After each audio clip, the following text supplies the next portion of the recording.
ناظرین گرامی السلام علیکم ورحمۃ اللہ وبرکاتہ۔ سیدھی بات کے تازہ ترین پرائم ٹائم میں آپ لوگوں کا استقبال ہے۔ ناظرین گرامی، ایک بار پھر میں آپ کے سامنے اسی موضوع کا جو سلسلہ وار کڑی ہے دوسرا ایپیسوڈ لے کر کے میں آپ کے سامنے حاضر ہوں، اور آپ سے وعدہ کیا تھا کہ اگلے میرے جو اس سلسلے کی کڑی ہے وجود باری تعالیٰ کو ثابت کرنے کی، اس میں مختلف موضوعات پر گفتگو ہوگی۔ تو آئیے پروفیسر محی الدین قاری صاحب کے ہی ان مضامین کے سلسلے میں ان کے شکریہ کے کلمات کے ساتھ آگے بڑھنے کی کوشش کرتے ہیں۔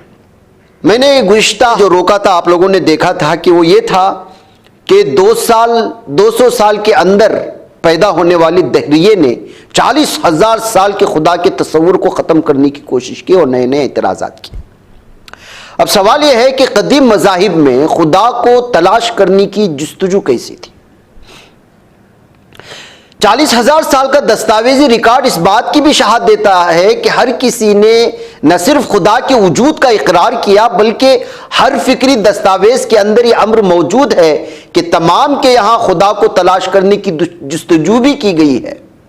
مثلا رگ وید جو ہندو مذہب کی سب سے پرانی اور معروف 4 کتابوں جس کو ویداس کہا جاتا ہے ان میں سے ایک ہے، اور ہندو مذہب کے مطابق یہ بہت پرانی ہے، کئی ہزاروں سال پرانا جو ہے اپنا مذہب تصور کرتے ہیں وہ لوگ۔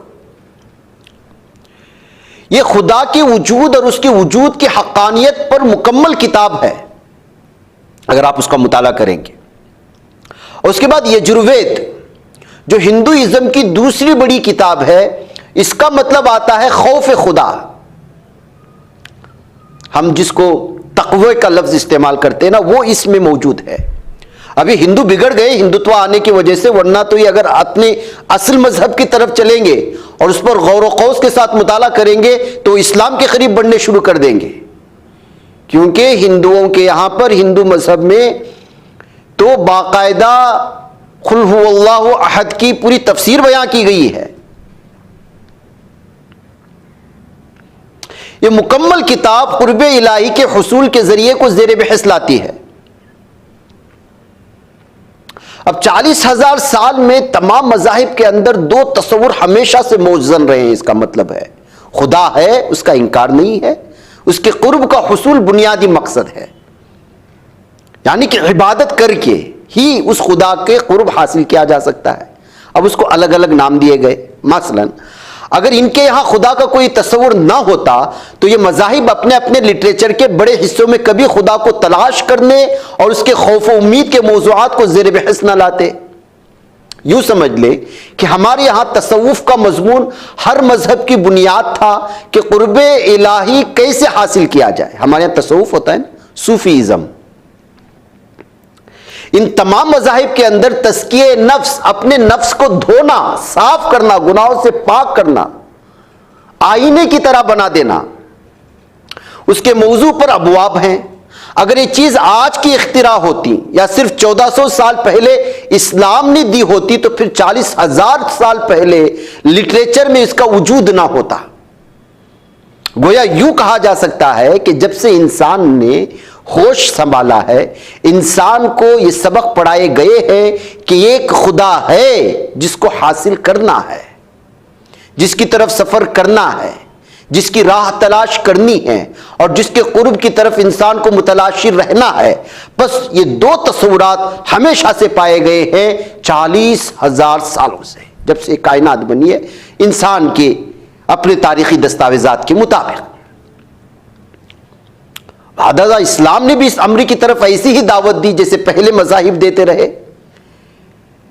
سورہ عنکبوت کی اس آیت کو پڑھ لیجئے گا، قل سیروا فی الارض فانظروا کیف بدأ الخلق ثم اللہ ینشئ النشأۃ الآخرہ ان اللہ علی کل شیء قدیر۔ فرما دیجئے تم زمین میں یعنی کائناتی زندگی کے مطالعے کے لیے چلو اور پھر دیکھو یعنی غور و تحقیق کرو کہ اس نے مخلوق کی زندگی کی ابتدا کیسے فرمائی۔ بدا کے معنی آتی ابتدا کیسے کی گئی، پھر وہ دوسری زندگی کو کس طرح اٹھا کر ارتقاء کے مراحل سے گزارتا ہوا نشو نما دیتا ہے۔ بے شک اللہ ہر شے پر بڑی قدرت رکھنے والا ہے۔ گویا قرآن مجید میں اللہ رب العزت نے یہی دعوت دی کہ مجھے ڈھونڈو، میں کہاں ہوں، میری قرب کی راہیں تلاش کرو۔ کسی کو اگر وہ مل نہیں سکا تو اس نے کہہ دیا کہ کوئی ہے ہی نہیں، تو یہ اس کی فرسٹریشن ہے، ناسمجھی ہے اور نادانی ہے۔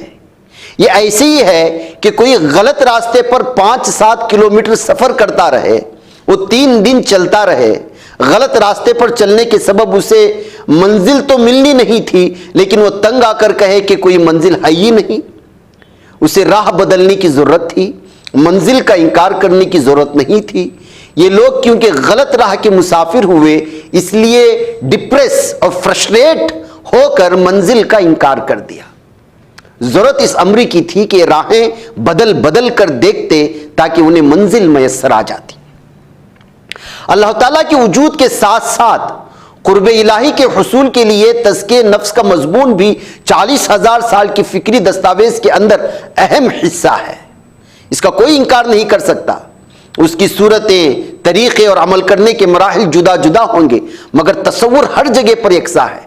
تصور کے پائے جانے کا مطلب ہے کہ منزل کی کچھ خبر ہے جس کی تلاش انسان کا مقصد بنائی گئی ہے۔ گویا روحانیت کا یہ تصور ہمیشہ سے موجزن رہا ہے۔ وجود باری تعالیٰ اور تصور روحانیت، ان دونوں افکار کے لیے ایک فلسفیانہ بات سمجھ لیں کہ جب بھی کوئی نئی سوچ، نیا خیال یا نیا آئیڈیا ہو تو اس کو مرکزی دھارے یعنی مین اسٹریم میں داخل کرنے کے لیے زور لگایا جاتا ہے، کیونکہ یہ نئی سوچ ہے۔ اس کے لیے برین واشنگ کی جاتی ہے، جیسے آج کل میڈیا میں نئی بات کو ٹھوسنے کے لیے، جھوٹ پروسنے کے لیے جیسے کیا جا رہا ہے۔ بیک وقت ہزاروں چینلوں میں ایک ہی بات کی رٹ لگائی جا رہی ہوتی ہے، اہتمام کیا جاتا ہے اور اس کے لیے مالی امداد کی جاتی ہے۔ جیسے گزشتہ کئی سالوں سے مسلمانوں کو بدنام کرنے کے لیے مختلف قسم کے میڈیا میں الگ الگ طرح کی اصطلاحات لائے گئے، اور سب سے زیادہ اس کا استعمال جہاد کا کیا گیا۔ تو یہ مالی امداد کے ذریعے سے پورے سسٹم کے ساتھ ایک سوچ کو پیوست کرنے کے لیے، اس کے اوپر نئی چیزوں کو لانے کے لیے محنتیں ہوتی ہیں، کیونکہ پرانی سطح پر وہ پائی نہیں جا رہی ہیں، تو نئی سطح پر لانے کے لیے کوششیں ہوتی ہیں۔ جو اصل دھارا یعنی مین اسٹریم میں ہو، جو پہلے سے چلا آ رہا ہو، اس کے لیے زور نہیں لگایا جاتا۔ آج خود ہی جائزہ لے لیجئے کہ کس بات کو داخل کرنے کے لیے زور لگایا جاتا ہے، اور کون سا اصل اور مرکزی دھارا ہے جو اپنی رفتار سے خود ہی چلتا آ رہا ہے۔ اصل اور مرکزی دھارا وہ اعتقاد ہے کہ اللہ کی ذات ہے جس نے ہمیں تخلیق کیا ہے، وہ اس نظام کو چلاتا ہے، اور پھر انسان کی زندگی کا بنیادی مقصد تزکیہ نفس کے ذریعے اس کے قرب کا حصول ہے۔ جو کچھ اس اصل اور مرکزی دھارا یعنی مین اسٹریم کے سوا ہے اور پچھلے 2-3 سالوں میں وجود میں آیا ہے، وہ نئی فکر، نئی سوچ، نیا فتنہ ہے۔ یہ دہریہ لوگوں کا، جسے آج زور لگا کر، پیسہ خرچ کر کے، سیاسی قوت استعمال کر کے، تحریروں کے ذریعے لوگوں کے اندر داخل کرنے کی کوشش کی جا رہی ہے۔ یہ رویہ اس سوچ کی بذات خود تردید ہے جو یہ سوچ کہتی ہے کہ اللہ رب العزت کے وجود اور مذہب کا انکار کر دے۔ صوفیانہ روش اور تزکیہ نفس تمام مذاہب میں موجود رہا اور ہے۔ 2500 سال پہلے بدھ مت میں گوتم بدھ نے تزکیہ نفس اور قرب الہی کے حصول کے لیے بیشتر زندگی جنگلوں، بیابانوں میں رہبانیت میں گزار دی۔ اسی طرح جین مت کے اندر آسائش، آرام، لباس اور کھانا پینا بھی اسی مقصد کے لیے ترک کر دیا جاتا ہے، کپڑے بھی نہیں پہنتے۔ ہندو مت اور دیگر مذاہب میں بھی ہمیں یہ روش نظر آتی ہے۔ ان مذاہب کے اس مقصد کے لیے اختیار کیے گئے طریقہ کار غلط ہیں یا صحیح، یہ الگ بحث ہے، مگر ان کے یہ جملہ طریقے اس بات کی دلیل دیتے ہیں کہ انہیں کسی نہ کسی کی تلاش تھی، کوئی کسی نہ کسی کی تلاش میں ہے۔ انہیں ایک احساس تھا کہ جو کچھ ہمارے سامنے ہے اس کے سوا کچھ ہے جس کی طرف ہم نے سفر کرنا ہے، جس کی حقیقت کو جاننا ہے اور جس کے قرب کو حاصل کرنا ہے۔ اب ایک اور فتنہ ہوا اس کے بعد، جیسے میں نے گزشتہ اس میں اس کا تذکرہ کیا تھا کہ آج ایک اور فتنہ بڑی تیزی سے سر اٹھا رہا ہے جو اسی لامذہبیت کا ایک دوسرا نام ہے۔ ہمیں اکثر و بیشتر ایسے لوگ میسر آ جائیں گے، ٹی وی ڈیبیٹ میں بیٹھے ہوئے نظر آئیں گے، جو کہتے ہیں کہ ہم کسی مذہب کو نہیں مانتے اور اتنی مذہبی پابندیوں پر یقین نہیں رکھتے۔ وہ کہتے ہیں کہ مذہب کے اندر بڑے جھگڑے ہیں، اس نے بڑے لوگوں کو مروایا ہے، ہم اللہ رب العزت کے ساتھ ایک تعلق پر یقین رکھتے ہیں مگر ہم مذہب کو نہیں مانتے، ہم روحانی لوگ ہیں اور روحانیت پر یقین رکھتے ہیں۔ ان میں سے کوئی یوگا شروع کر لیتا ہے، کوئی مراقبہ جس کو آج کل میڈیٹیشن کا نام دیا گیا ہے وہ شروع کر دیتا ہے، اس کی پریکٹس اختیار کر لیتا ہے، کوئی صرف قوالی سن لیتا ہے اور جھومنا شروع کر دیتا ہے، بڑے بڑے لباس پہن کر کے، لمبی ٹوپی پہن کر کے، اور کوئی کسی اور طریقے کے ساتھ اپنے اس روحانی تعلق کو قائم کرنے کی کوشش کرتا ہے اور زندگی اسی طرح کی گزر رہی ہے، حرام حلال کی کوئی تمیز نہیں۔ یاد رکھیں قرب الہی کے حصول کی بنیاد ہی مذہب نے عطا کی ہے، وجود باری تعالیٰ کا تصور ہی مذہب کی بنیاد پر ہے، لہٰذا جو کوئی ایسا کہے کہ ہم مذہب کے بغیر اللہ سے تعلق قائم کرتے ہیں تو جان لے کہ وہ فتنہ ہے۔ مذہب کی پابندی کے بغیر روحانیت کا کوئی وجود نہیں۔ ایسی سوچ یہ لامذہبیت کا دوسرا نام ہے۔ جب کوئی مذہب کو نہیں مانتا اور اپنے آپ کو روحانی بتاتا ہے تو وہ خواہ ساری زندگی اس راہ پر چلتا رہے اسے کچھ بھی نہیں ملے گا، اس لیے کہ روحانیت کی تصدیق مذہبی عقائد، اعتقاد اور اعمال ہی کرتے ہیں۔ جو مذہب پر جتنا عمل پیرا ہوگا اتنی اس کی روحانیت بھی پختہ ہوتی چلی جائے گی، اور جو مذہب اور مذہبی زندگی کو چھوڑ کر روحانیت کی بات کرے گا تو وہ بے جا ہے۔ ان سے کوئی پوچھے کہ مذہب کو نہیں مانتے، روحانیت کے حصول کے لیے جو عمل کرتے ہو وہ بھی تو کسی مذہب سے لیا ہوگا، پس مذہب کا انکار کرنا اور اس کے سوا اللہ کے ساتھ اپنا تعلق قائم کرنے کا دعویٰ کرنا ڈھونگ کے سوا کچھ بھی نہیں ہے۔ ہو سکتا ہے خود ڈھونگ نہ کرتا ہو لیکن کنفیوزڈ ہو اور اس کو راہ نہ ملتی ہو اور اسے سمجھ نہ آتی ہو کہ جانا کس طرف ہے، کیونکہ اس نے منزل کا تعین ہی نہیں کیا ہے۔ اب نمبر آتا ہے سائنس کا اور وجود باری تعالیٰ کا اقرار، اور آج کل کے دہریے سب سے مضبوط جو دلائل دیتے ہیں اسی سے، جو کہتے ہیں کہ ہم نے لاجواب کر دیا کسی مسلمان کو، کسی عیسائی کو، کسی ہندو کو۔ مذہب کا انکار کرنے والا یہ طبقہ آج یہ دلیل بھی پیش کرتا ہے کہ سائنس نے مذہب کی ضرورت کو ختم کر دیا ہے اور انسان کے روزمرہ کی زندگی کی ضروریات کو سائنس پورا کر دیتی ہے، لہٰذا وجود باری تعالیٰ پر یقین رکھنے کی حاجت نہیں رہی۔ آئیے اس اعتراض کا جواب سائنس ہی کی زبان میں ہم لوگ سمجھنے کی کوشش کرتے ہیں۔ ہم میں سے اکثر لوگ ڈی این اے اور جینیٹک جینز سائنس کو جانتے ہیں۔ سائنس آج اس پر بہت زیادہ کام کر رہی ہے۔ انسان کے وجود کے ہر عضو کے اندر ڈی این اے موجود ہے، یہاں تک کہ ایک ایک بال میں بھی ایک ڈی این اے ہے۔ مثال کے طور پر ساری آج کل دیکھا ہوگا، آج کل ڈی این اے جب مدینۃ المنورہ میں بس کا جو حادثہ پیش آیا، ساری کی ساری باڈی جل گئی تھی، نہ کپڑے رہے نہ کچھ، تو پہچان کیسے ہوگی؟ تو ایک دو بال یا جس کے ذریعے سے ڈی این اے ٹیسٹ کیا جاتا ہے، پھر اسی کے فیملی کی کسی فرد کا ڈی این اے ٹیسٹ کیا جاتا ہے، میچ ہوتا ہے تو پھر اس کے حوالے وہ باڈی کی جاتی ہے۔ اس ڈی این اے سے اس انسان کی مکمل شخصیت حتیٰ کہ اس کے نسب کا بھی معلوم ہو جاتا ہے۔ مختلف جرائم میں مجرم اکثر اس ڈی این اے ٹیسٹ کی وجہ سے پکڑے جاتے ہیں۔ آج اگر کوئی اپنے آپ کو سید کہلوائے تو ڈی این اے سے اس کے نسب کی تصدیق ہو سکتی ہے کہ وہ سادات میں سے ہے کہ نہیں ہے۔ اسی طرح ڈی این اے سے یہ معلومات بھی مل جاتی ہیں کہ اس کو کتنی بیماریاں لاحق ہونے والی ہیں، اس کی عمر اور قد وغیرہ کتنا ہوگا۔ آج سائنس اس کو تدریجاً منکشف کر رہی ہے کہ ڈی این اے اسی طرح کام کرتا ہے جیسے کمپیوٹر کام کرتا ہے۔ کمپیوٹر کی زبان لینگویج کے حروف تہجی الفابیٹس کی بائنری کوڈز کہتے ہیں، جس کے اوپر بیسک آپریٹنگ سسٹم تشکیل پاتا ہے۔ اسی طرح ڈی این اے کی لینگویج کے بائنری کوڈز اور الفابیٹس کو جینز کہتے ہیں۔ مختلف جینز کے اندر انسان کی مختلف خصوصیات، عادات، اطوار اور کیفیات پوشیدہ ہیں۔ دہریت کے افکار کے ماننے والوں کو سائنس خود جواب دیتی ہے کہ سال 2004 میں جینیٹک سائنس کا ایک معروف سائنسدان دین ہیمر اپنی کتاب میں لکھتا ہے کہ ہر ڈی این اے میں جو جینس ہے اس کے اندر ایک وراثتی جین ہے جو پیچھے سے چلا آ رہا ہے. یہ کسی تغیر میوٹیشن کے نتیجے میں پیدا نہیں ہوا, یہ گاڈ جین ہے. یعنی ہر انسان کے ڈی این اے میں خدائی جین موجود ہے. اس جین کا نام VME2 ہے. یہ سائنسدان کہتا ہے کہ اس جین کا بنیادی مقصد ہی روحانی اور نہ نظر آنے والی حقیقت کے اوپر اس بندے کے اعتقاد کو پختہ کرتا ہے. یعنی اللہ رب العزت نے ہر انسان کے ڈی این اے میں اس بات کی جستجو پہلی ایک جین کی صورت میں رکھ دی ہے کہ جب تک وہ اپنے مالک حقیقی کی تلاش نہ کرے اسے اپنی زندگی میں خلا محسوس ہوتا رہے گا, اور یہ جین اسے کہتا رہے گا کہ اپنے مالک حقیقی کو تلاش کرو. بس اس جین کی بنیادی اہمیت یہ ہے کہ اسے کسی نہ کسی نظر آنے والی حقیقت پر ایمان رکھنا ہے. اللہ رب العزت نے ہر انسان کی تشکیل میں ہی اس امر کو رکھ دیا ہے, اور اس کا براہ راست تعلق جیسے ہمیں حدیث میں ملتا ہے کہ اس پوری دنیا کی انسان کو پیدا کرنے سے پہلے اللہ تعالیٰ ان تمام انسانوں سے پوچھا ہے الست بربکم, کیا میں تمہارا رب نہیں؟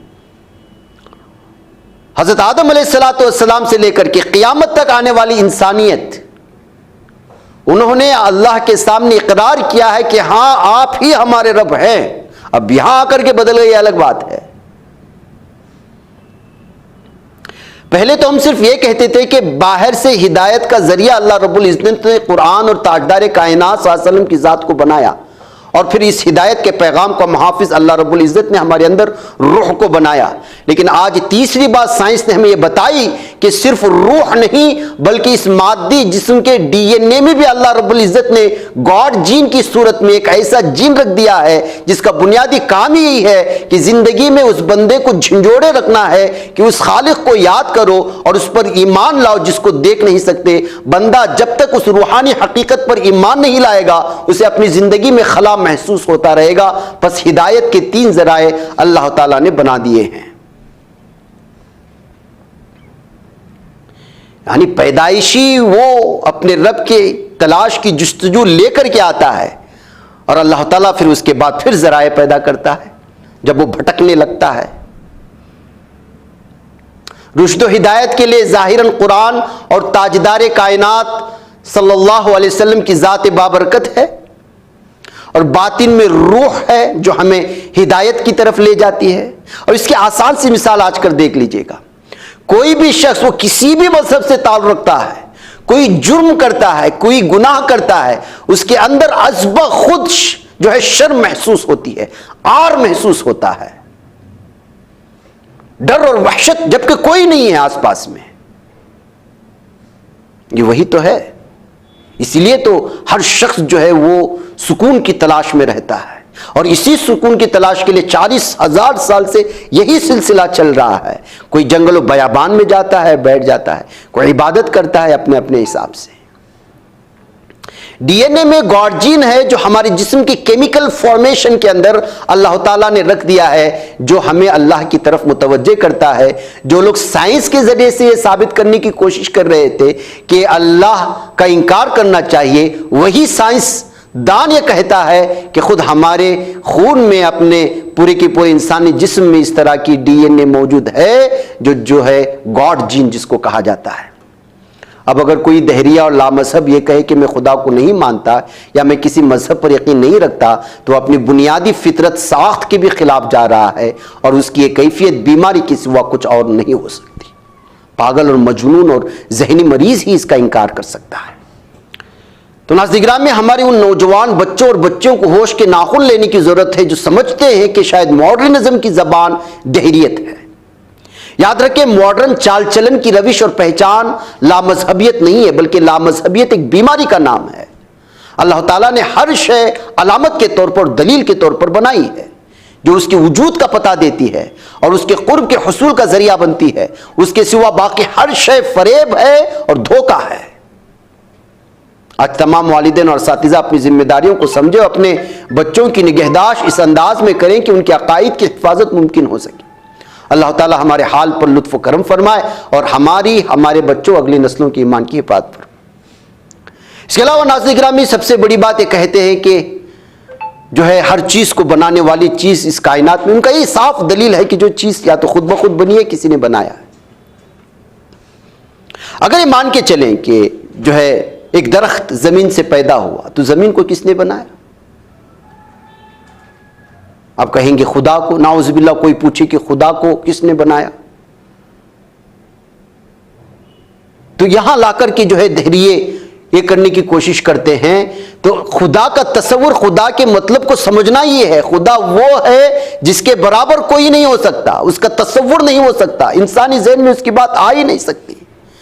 جب سوال وہاں جا کر کے ختم ہو جاتا ہے کہ پھر اس زمین کو کس نے بنائی، اس کائنات کو کس نے بنائی، جب یہ بات سامنے آ جاتی ہے کہ اللہ نے بنائی، اور کوئی یہ سوال کرتا ہے کہ اللہ کو کس نے بنایا، اللہ کو کوئی بنا ہی نہیں سکتا، یہیں پر آ کر کے دہریہ مات کھا جاتے ہیں۔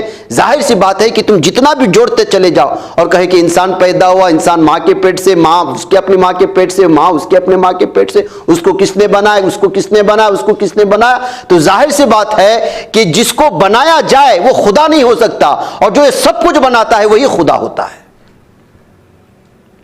کیونکہ اس کو کوئی بنا نہیں سکتا۔ اسی لیے قل هو اللہ احد کا ترجمہ یہی ہے، وہ اکیلا ہے، تنہا ہے، اس کو کسی نے جنا نہیں ہے اور وہ کسی سے نہ جنا ہے،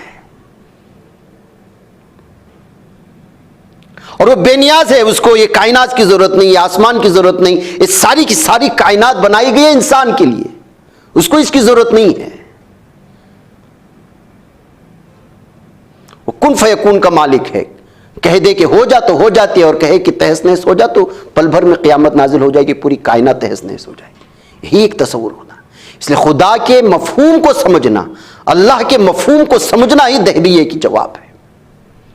اب ایسی صورتحال میں ناظرین گرامی بہت سارے علماء کرام ابو حنیفہ رحمۃ اللہ علیہ کے دربار میں اور امام شافعی رحمۃ اللہ علیہ کے دربار میں، اس زمانے کے بڑے بڑے علماء کرام کے دربار میں دہریے آتے تھے، مختلف قسم کے سوالات کرتے تھے، ان کو کس طرح سے جو ہے جواب دیتے تھے، اور وہ یہ کہ محفل میں ان تمام علماء کرام کا جواب سن کر کے ایمان لاتے تھے۔ وہ بڑے ٹیکنیکل سوالات ہوتے تھے اور بڑے سائنسی انداز میں سوالات ہوتے تھے۔ میں وہ سارے واقعات بھی لے کر کے آپ کی خدمت میں حاضر ہوں گا۔ فی الحال مجھے یہاں پر اجازت دیں۔ والسلام علیکم ورحمۃ اللہ وبرکاتہ۔